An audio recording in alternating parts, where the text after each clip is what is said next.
The 2007 elections in Nigeria were marred by widespread violence and allegations of vote rigging. Over 200 people were reported to have been killed in election-related violence, and several polling stations were set ablaze.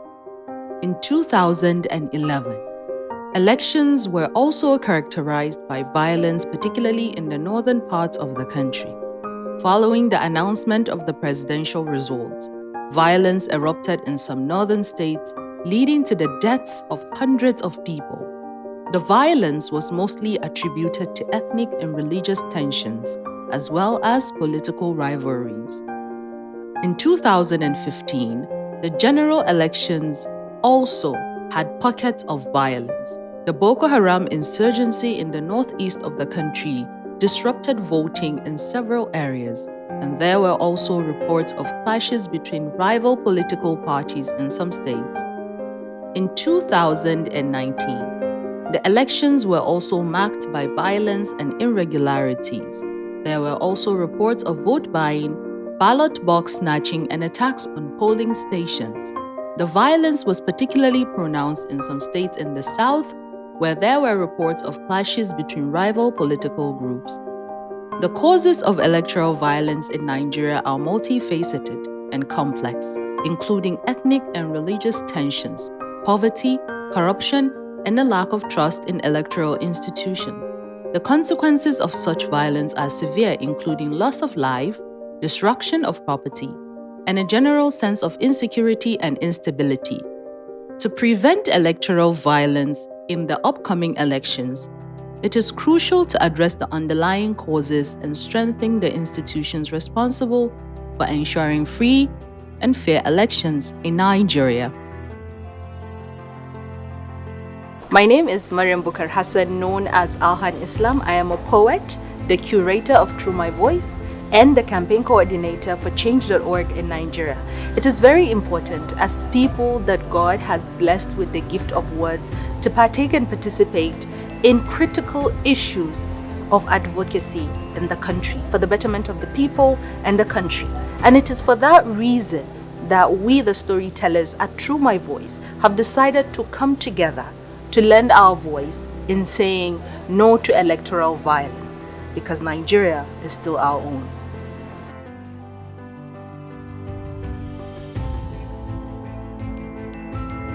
To speak about building the future of Nigeria is to conjure up the ghost of a warrior, an Iroko tree that stood tall in the forest, survived the axe with broken branches that answers questions of vulnerability, with falling dried leaves, creating a pathway leading to my heart, me, a citizen of a country whose hope lingers like the life of an antelope who wakes up every morning with its heart beating out its chest because I know there's a cheetah out there I must outrun, else I become prey, praying every day that somehow we see the light and hope for the nation.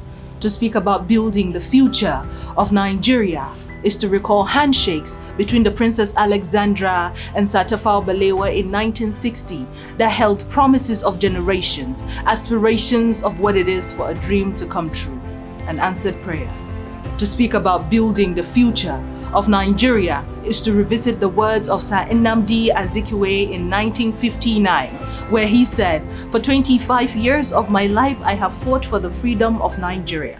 Nigeria will gain independence on October 1st, 1960, and it makes no difference who becomes Prime Minister, whether Tafawa Balewa, Awolowo, or myself. So long as Nigeria is free, I will be satisfied." To speak about building the future of my country is to acknowledge the resilience of the youths. So when a youth says, "I love my country,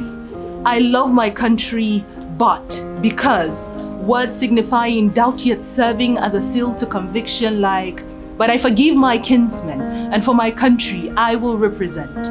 Like, "You broke my heart, but I still love you," with all the pieces that looks exactly like that on the map of my country that connects us, yet most mistake it for scars, causing upheaval by digging up stories of injuries like, "But I wish to be taken back to the days when the 521 ethnic groups, the over 600 distinct languages represented love and diversity, when animosity had no room, so we collectively put it out of the house. So when the instigator says, "Fight you your neighbor, who speaks not like you, whose tongues are maps," will I make an offering of my sister on the tray, or my brother a sacrifice? Will I become Abraham, hoping that God sends a replacement? Or shall I stain the altar and become Cain? But this time, I tell them, Abel will not die. Abel will see the light. Hello, everyone. The Canadian High Commission is proud to lend our voice to advocating for peace in this very important electoral period.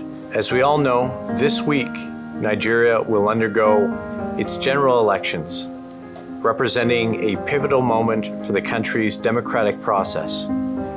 We view these elections as an opportunity for citizens to have their voice heard, an opportunity to drive change and shape the country's future, and an opportunity for Nigeria to serve as a model for the region as Africa's largest democracy. We are encouraged by a number of positive developments in the lead-up. In particular, the surge in voter registration demonstrates a renewed interest in political participation across the country, particularly among young Nigerians. But at the same time, Nigeria is facing record levels of insecurity, and electoral violence has been on the rise. Also, politically active women are disproportionately impacted.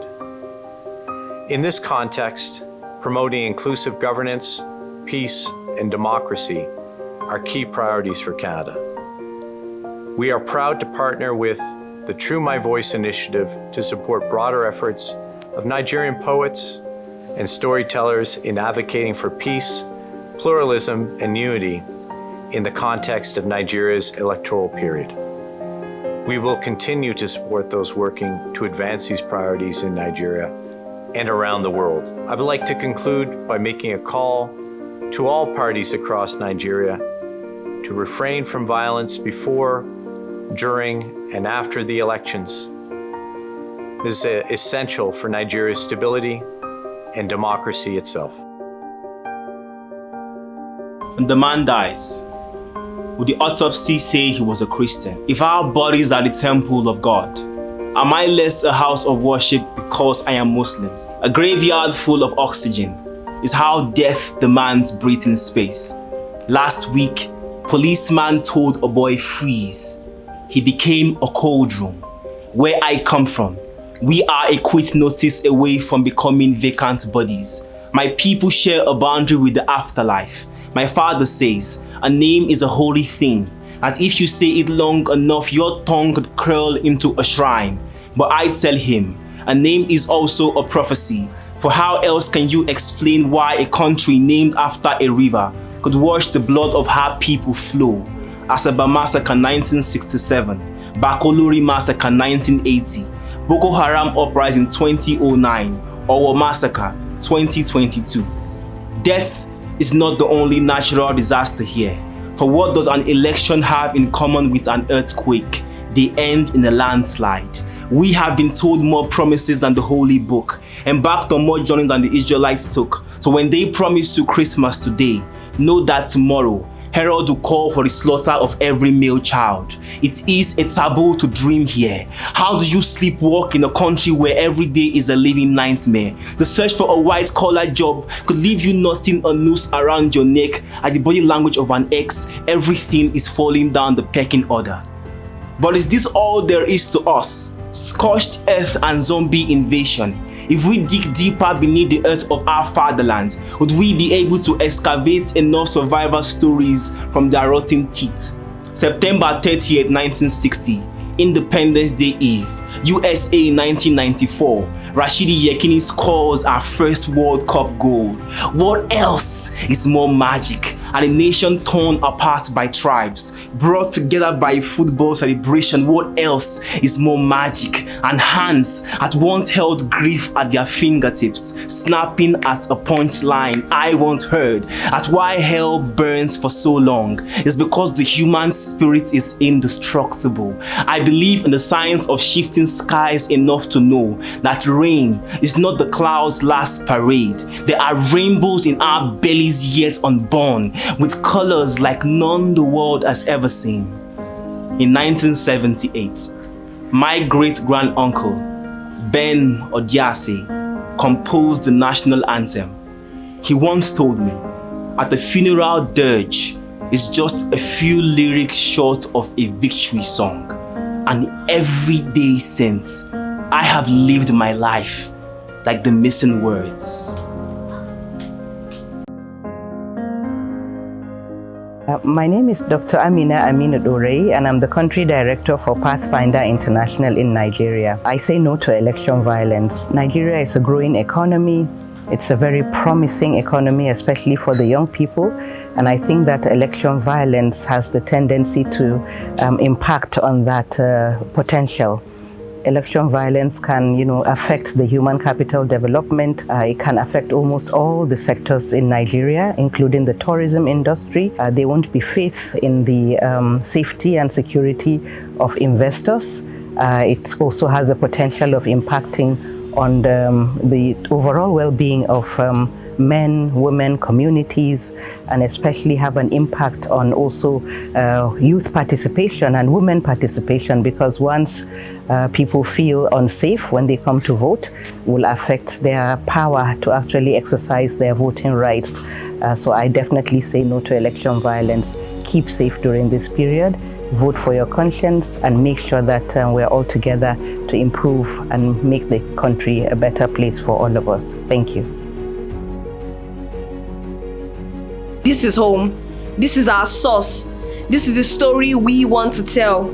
Stories of our delicacies: amala, ati, eforiro, akpu, and egusi, with a table of ishieu as an aftermath. Have you tasted oja abasha and oro okoyo? Or ekpan isese? Come, let us wash hands like a priest preparing for a holy ceremony. Let us feast like our joy is complete, for indeed this is our fatherland. So come with a mother's tongue and a maiden name. Come with the dynamic of culture, either Hausa, Basa, Igala, or Yoruba, Tangali, Ishekiri, Kalabari, or Gbagi. Let the sounds bring us together. Igbo, Urobo, Isoko, or Ibibio. In a feast of diversity, every tongue is a guest. So come home, no matter the tribe. This is still our Nigeria.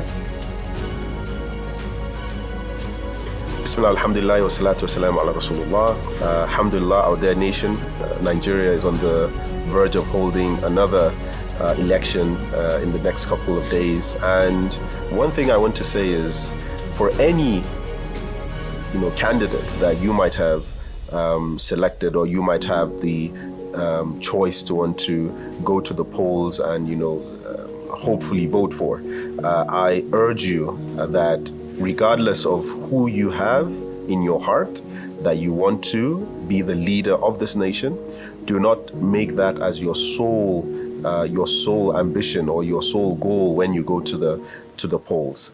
Remember that this nation is a nation of great people, of great minds. We are diverse in our tribes, in our views, in our opinions. So no matter what, respect people's views, respect their opinions, and look for the greater good that would enable this country to heal from the years of corruption, from the years of ineptitude. We all deserve a nation that is great. We all deserve a nation that makes us to feel safe, makes us to feel inspired to do good, makes us to change the world in our own little way. So whichever from the leaders that you want to select today, we pray for the best of them, but whomever you select, ensure that you do not force your selection down the throats of every other person. Ensure that you do not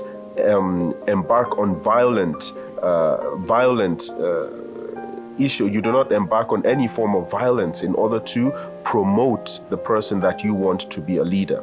Respect the selections of others, respect the opinions of others. But there is no deadline for grief.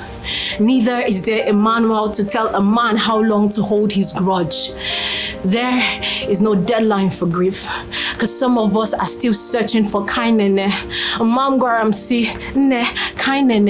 Let's keep looking. Maybe one day we'll find what the world borrowed from us but never returned. There is no deadline for grief. Neither is there a manual to tell a man how long to hold his grudge, but how long before we see that this hate we are harboring is a wild animal. We cannot keep it for a pet for too long. One day, it will wake up and make a feast out of all of us.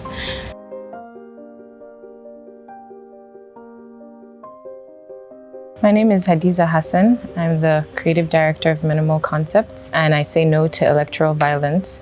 As a young entrepreneur, there's so many dangers that electoral violence causes, not to mention the number of hindrances and the danger that it might cause to your life.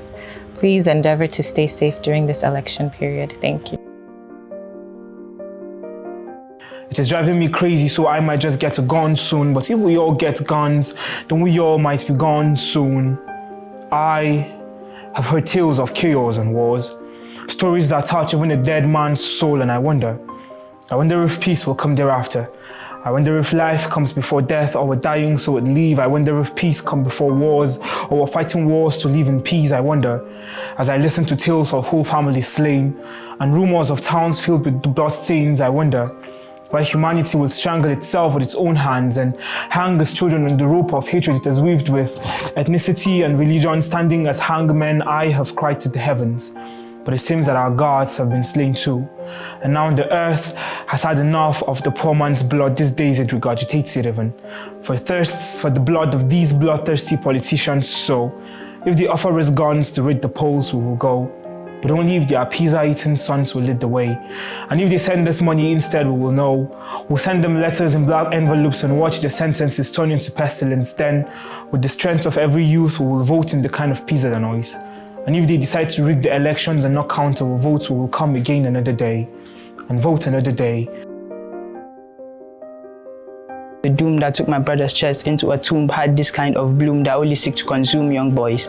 And may your vote and mine never be mistaken for a bag of omo and salt tied in a black nylon to buy your vote and mine, my right and yours, your freedom and mine, your existence and mine, and all of us that have soiled our hands. Whoa. This reminds me of Amir Suleiman's Vagabond, because I am not a hero, and I'm gonna die soon, and I might never be a hero and die the deaths of regular men. This compels me back to the road again, running from home to home and back again. I am vagabond. I recite this twice to console our broken bodies of all the people these fingers might thump into the wrong places. And today, like every other beginning of a new era, people are gathering before my eyes, electing a leader that knows nobody's face. So I fold myself into a prayer and seek 1,000 more years for my country's reign. Hello, my name is Alabi Olamide, and I'm saying no to electoral violence. A lot of us have a great future ahead of us, and it will be cut short if we decide to get involved in electoral violence. Stay calm, and let's hope that the best will come for us. Please stay away from electoral violence. It does no good. Thank you. What do you think about election violence? I don't know anything about election, but all I know is just make people not just cause, make them not cause trouble, because election violence is no good. You get right to vote for any candidates you want to vote for. So I just advise people, say make them no cause wahala. If you know you vote, just stay inside your house and stay inside your house, they enjoy. But if you see say you go be vote, you can vote for any candidates you want. Violence is no good. Nothing wrong with that do. For this country, you know our leader they do us, so we have no need to be cause violence. They cause violence. Maybe I don't support election violence because I believe in a free and fair election. We all have the right to vote for who we want. Personally, I've not experienced election violence, but I stand against any form of violence during election. So, Guys, I know it's election season and, we trying to use our poems for this advocacy, but with this amazing performance, really, what inspired you to write that piece? Okay. Let me be honest, right? Yeah. Twofold. It's if a friend of mine was telling me we have 18 presidential candidates, I don't know, I can't really tell. Yeah. But it feels like we just have 3. We have an Igbo man, a Yoruba man, and an Hausa man. And if we're being honest, that's how people see it. Yeah. They just feel like, okay, should we vote an Igbo man? They're not saying Peter Obi. Should we vote Tinubu? They're not saying Yoruba man. Some people, should we vote Atiku Abubakar? They're not saying Atiku Abubakar, sorry. They're seeing a person. Yeah, they're seeing the tribe. Yes. And in that, I think it's, I don't know, it just does not make sense to me. Especially because I don't think your tribe actually affects your leadership skills. I don't know psychology, right? I don't think me being an Igbo girl means I can lead a country better, or me. It's the way you hear conversations that an Igbo man doesn't know anything about government. They just know market, or a Yoruba man, they those things. I think that was one of the things that I always know. Yes, they can be very educated. They know book and big grammar. Look at what they show. Can come and rule the country, and then they're like, and Hausa man just know about politics. Yeah, and yeah, there are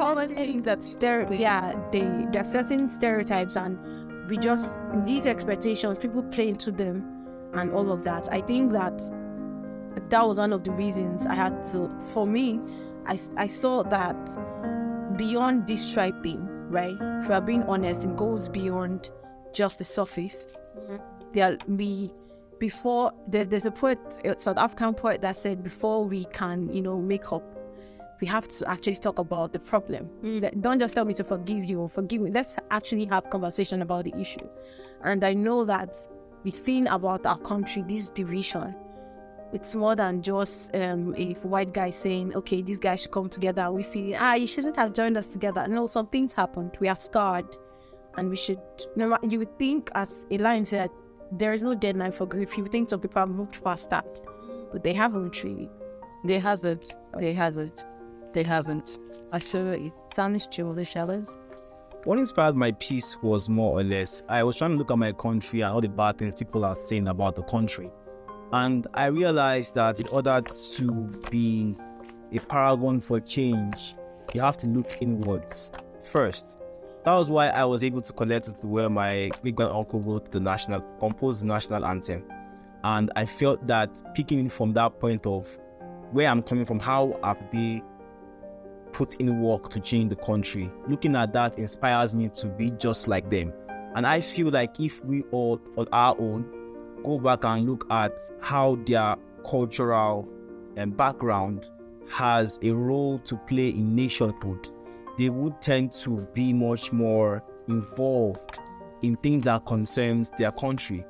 Because everybody has this outlook of Nigeria, it is beyond hope. Nigeria is always bad. The things Fela said back then are still things that are still happening. And they were like, there's no light, this and that. They were able to chronicle all that. But my own way of writing is, I want to ask, have we always been this way? Was there ever a time whereby we were ever happy as a people? Because when I go to the viewing center to watch football, nobody remembers that, I am Igbo, Yoruba, or Hausa. They are all like, I'm a Man U fan, I'm a Chelsea fan.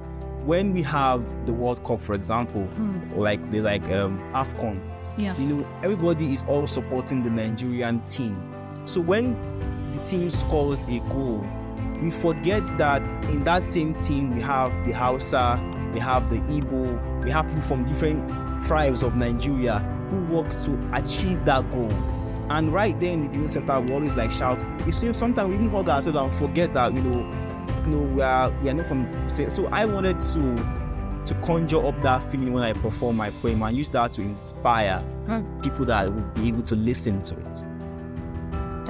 That's amazing. I think the part where you asked, was there a time when we were happy as a people? And, was there a time that we actually achieved something? Yes. It made me remember someone, Wale. His name is Wale. I was having a conversation with him, and he said to me that Nigeria is a case of a teenage pregnancy. And I asked him why he said that, and he said because when we think about how old Nigeria is just 60, right? 60, 61? Yes. And when our people start to compare Nigeria with America, they forget that America is over 400 years. It's over 400 years, yes. And, he said if we were to compare how America was when it was 60 to how Nigeria, is today, now that it's 60, you would see that even our people are really trying. Like, we are really trying as a people. And that, there is work that needs to be done, and he is not saying there isn't. However, also now having this instant technology where you're able to see what is happening in this country, in that country, in this country, and how we ourselves, right, we keep projecting the bad things that are happening in our country as opposed to the good that is happening in our country. And then that is what becomes the media. Yeah. Yes. And so by doing that, you are killing your country, and then even other people that are in the country that don't know about some of these things, you are now making them to feel even more hopeless. Yeah. So he said that, and I think it was really profound, and I just wanted to get that out there. Katie, do you mind telling us what inspired you? Okay, so I think I'm one of the poets. I like to say very few poets that are tired of angry poems. I like any kind of poem that is not angry, even if I usually sound angry. You don't sound. Oh, really? You're always smiling. No, don't sound. Oh, okay. Your poem just makes me feel like, oh yeah, there's. Oh yeah. Thank you. Okay, so, and I just feel like enough of the angry poems, right? No matter what happens, there are things that will never change. One of the things that will not change about us is the different ethnic groups, is that we have so many tribes in Nigeria. And there's this popular opinion of focusing on the Igbo, Yoruba, Hausa thing, like she said.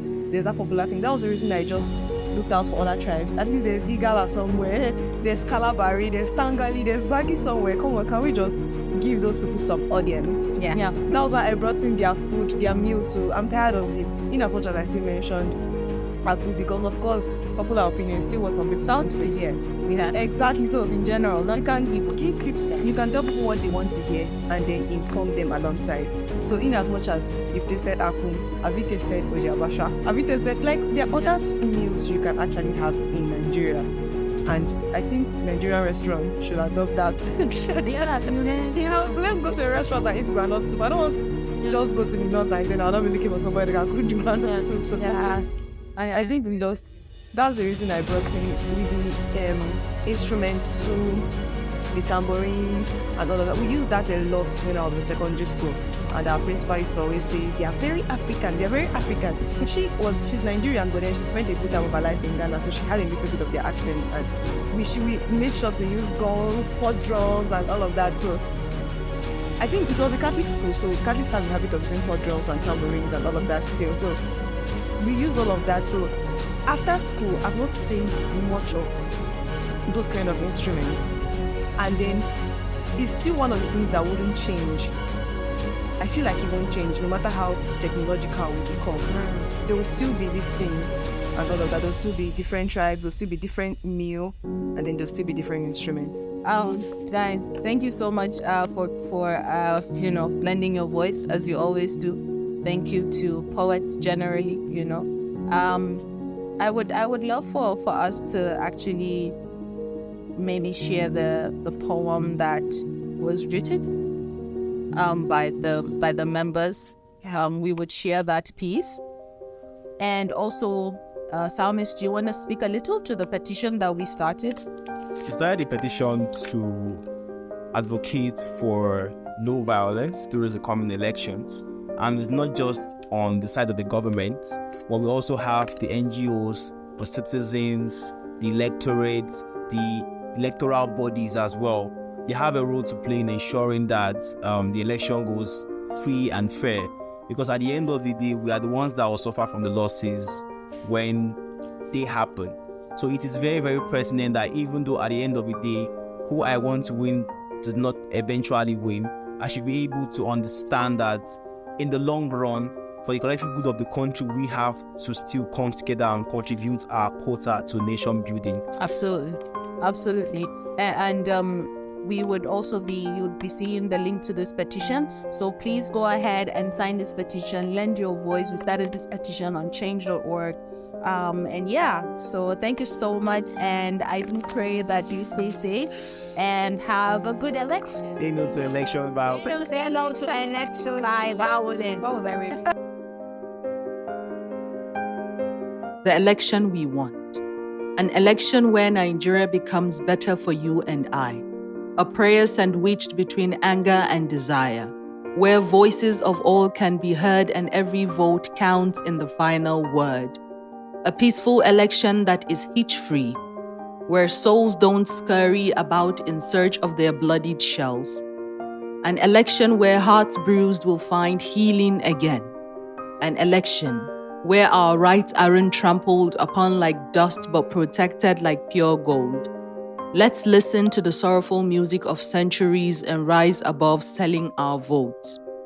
May the people's will be reflected and their desires duly respected. An election where blood doesn't come home before sons. A chance to speak with our collective voice. An election with color where grey world cease to last. An election we want, where our mothers' tears don't get stream overflowing. An election we want, fair and just. An election of us, by us, for us. So help us God. We at the Truemyvoice community have come together to write this poem and also start a petition on change.org calling for zero electoral violence. This is in order to save lives, to protect properties, and to also protect the Nigerian economy at large. Sign this petition as a commitment to saying no to electoral violence and share the petition.